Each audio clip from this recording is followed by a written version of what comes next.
taura chokwadi, shambadzai zviripo, taurai chokwadi, shambadzai zviripo kani, tauraiwo chokwadi, shambadzai zviripo, tauraiwo chokwadi.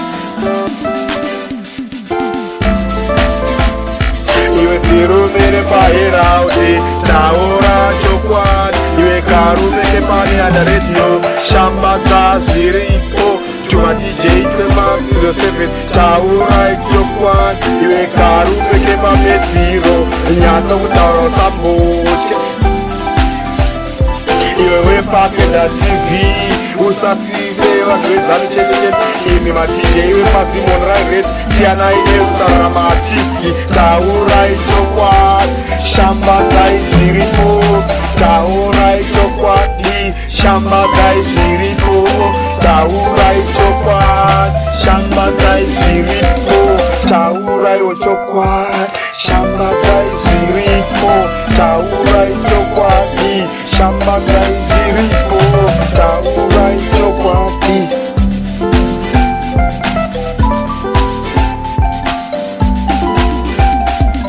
Imi varume vaNews 24, rambai makadaro, rambai kutaura chokwadi, ndiZimbabweni, rambai kutaura chokwadi, Zimbabwe News Day, rambai makadaro, ZBC, siyanai neudzvanyiriri, ZBC, musatondeveva, ZBC, musataure zvezano chete chete, ZBC, taurai chokwadi, shambadzai zviripo, DJ wepaPrivilege Radio, ramai makadaro, turume twenda Bulawayo 24,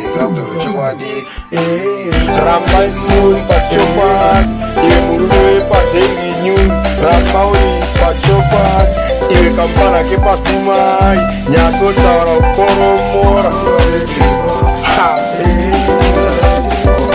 Imi tukati twepasi pawani taurisaipo, taura chokwadi, shambadza zviripo,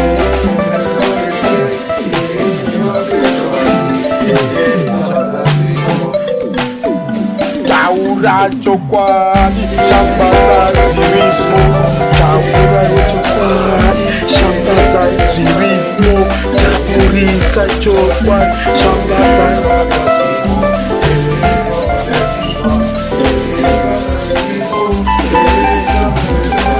taurai chokwadi, shambadzai zviripo kani, shambadzai zviripo, taurai chokwadi,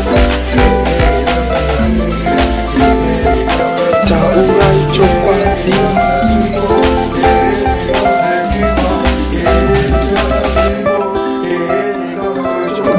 Wafana chokwadi, hachibvunze ukama, mafira kurewa, taura chokwadi, shambadza zviripo, taura chokwadi,